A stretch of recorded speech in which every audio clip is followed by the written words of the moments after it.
Today is Sunday, May 11th, 2014, and happy Mother's Day to everybody out there. Myself, I just got back from the cemetery and decided to come out here in the garage. It's kind of a rough day, rough week for me, so the best thing to cure that is to, to keep busy. And that's what we're going to do today. Probably be doing a couple little things to the cafe today. I don't know how long I'm going to work on it. We're going to have company over and all that. It just depends. But I wanted to start out in the video to show you the rear sprocket. Now, those of you that have a CB 350 or 350F will know what I'm talking about. The rear sprocket, it actually has these lugs in it, these wheel studs basically. It slips onto the wheel. Then there's a C-clamp that holds it in place. But the question is, how do you get these wheel studs out? Well, you can either buy new ones, or you could pound them out. Now, if you pound them out, the thing to take in consideration is you want to put a bolt or something on the stud because you don't want to strip it out or deform it or anything like that. The way I do it, or the way I'm going to do it, I've already taken a couple out. I put them back in. I've got this little cheap Harbor Freight that was given to me, this little date press here.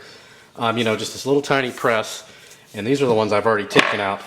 Just press them out. Those came, that one came out real easy because it's already been taken out. Same with this one here. Easy. Now the other two I have not taken out yet, and this is a pretty small press, and I don't have it bolted down to because I just like to move it wherever. Now, see, it's hard to get a lot of leverage on it because this is not real long. But what you can do is take a hammer and actually hold it right here. There we go. And I'm not going to deform it that way because I'm actually not pounding against the thread. I'm pounding on the actual lever. Those of you that don't have it pressed, then of course you're going to have to put the nut on and take the chance of damaging it, which you probably shouldn't, but for me this is just the easier way since I already have it here.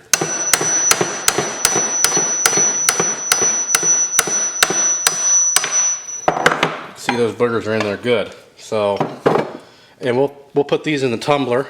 There they are. I did stop by Harbor Freight today on my way back from the cemetery, and I got some different media. To show you the outcome of the other media, it works awesome. That's the walnut shell. It's actually lizard litter, which is walnut shell. Same thing you buy for a pretty expensive price. Well, you can get the lizard litter for like, I don't know, it's like $5 for a whole huge bag of it. You can see it actually did a really good job. I don't know if you remember what these look like. Did a really good job on these pieces. This piece it didn't do. This is the head stem. I don't think the media I got is even going to do anything with that, but it didn't do such a good job on that. You can see both of these pieces look brand new. Here they both are. These, yeah, that one doesn't look too great, but it's okay. I mean, they look a lot better. Here's one that looks almost brand new.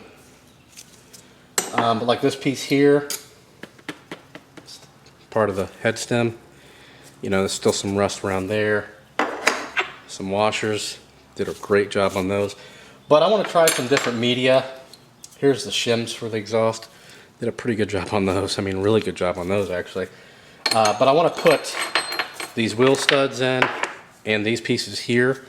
I want to see how much I can get by without, doing anything. Now I let these pieces here run for probably altogether about 5 hours or so. I know you're supposed to let them run even longer than that. So the media I got, and I'll put it in a little bit here. It's just the Harbor Freight, the supposedly rust cutting. It's just a little green pyramids. So we're going to give it a shot. I've always wanted to kind of give it a shot anyway. I don't think it's going to do anything major with these pieces. We really don't. But it was like on sale for like $15 or something like that. So we're going to try that. I'll load that up in a little bit. But for now, we're going to get back to the front forks. Going to be loading those, putting fluid back in them. We've got our ratio rate cup here, which gives us the CCs. And when we come back, we'll show you how to do that. And once we put the oil in it, then we'll actually refurbish them. I'm going to do it after we put the oil in it because there's really no downside to doing it either way. So we will be back in a bit, so stay tuned. Okay, we are back and we're getting ready to fill one of the forks up. Go ahead and extend the tube. Gotta unscrew it. I screwed it in a little bit so it wouldn't fall down. So there we go. And what we're gonna use, these old bikes call for ATF fluid. Calls for anywhere from like 125 ounces to 150 or 175. We're gonna put about 150 in. We're gonna use our ratio right cup here and slowly pour it down. Since we're not, disassembling the fork and taking it all apart, this is going to be the way it has to be done.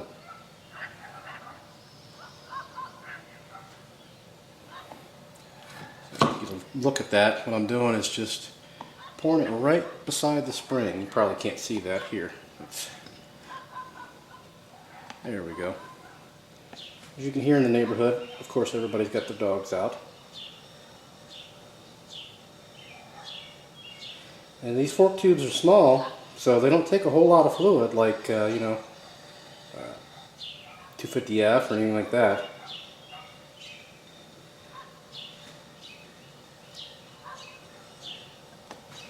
Let it go down. I'm just doing it slowly just to, so I don't spill any of it.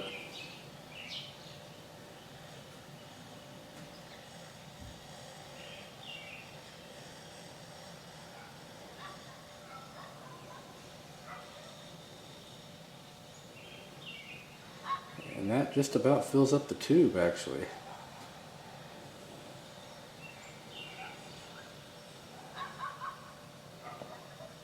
Alright. Then what you want to do is slowly cycle it. That's going to be a lot harder to pull up at first once you've added the fluid back in. Cycle it all the way down. And you'll feel it start to go into the chambers.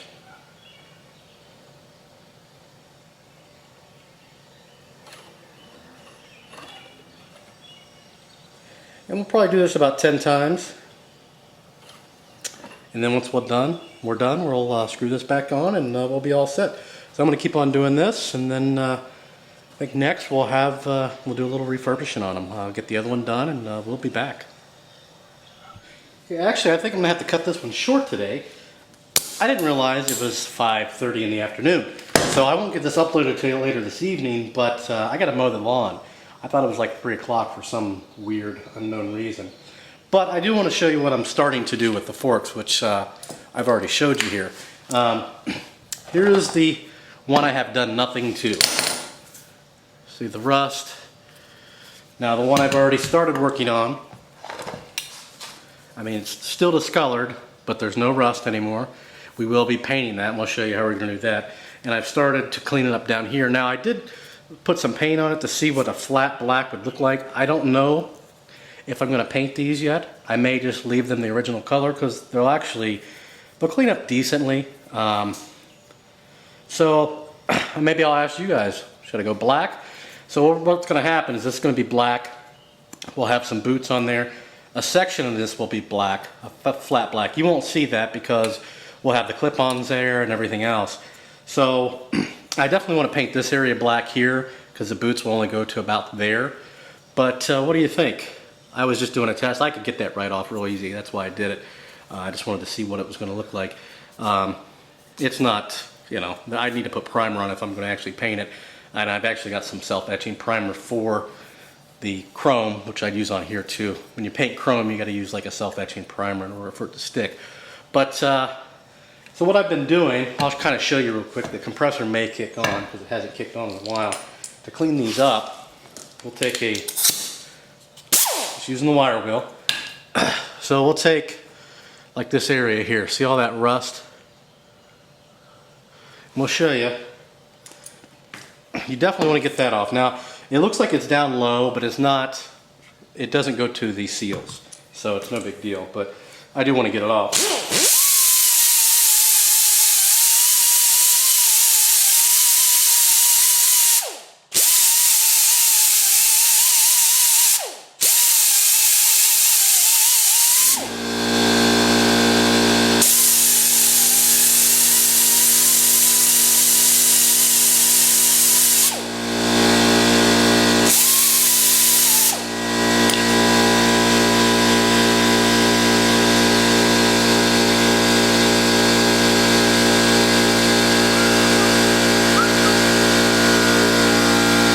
for the compressor to kick off here.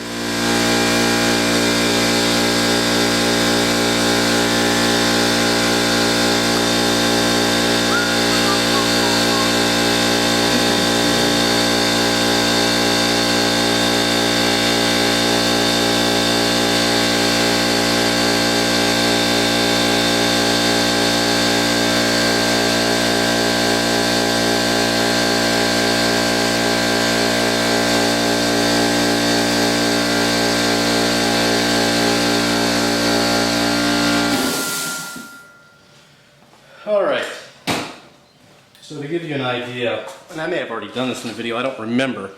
So there's the rust, and there it is cleaned. And that's just a little bit, you know, still more to go on that. So that's what I've been doing to them. Other than that, I do have the new media in the tumbler, and you don't hear it because I put it outside. So let's get you out of here. It's actually a lot quieter than being on the bench. We'll get right up next to it. I'll get on the front porch here. As you can see, the lawn, I just mowed it like 4 days ago, and it needs mowed again. So that's that. Still got to get the, I ordered some seats for that. Still got to sell those seats there. Roll bar's gone. I did list these items on Craigslist just last night actually. So again, sorry I got to cut it short, but that's the way it goes. I guess I lost track of time. As far as the other parts being dry, everything's dry. But I do want to get it to a point where I can put the forks on. So these are all, the rear swing arm is all dry. Not going to scratch it. Nice, it looks really, really good actually. It came out nice. And all the other parts are dry. So you would have never have guessed this was a rusty, you know, just sanding it off and giving it new life. Just kind of, it's nice.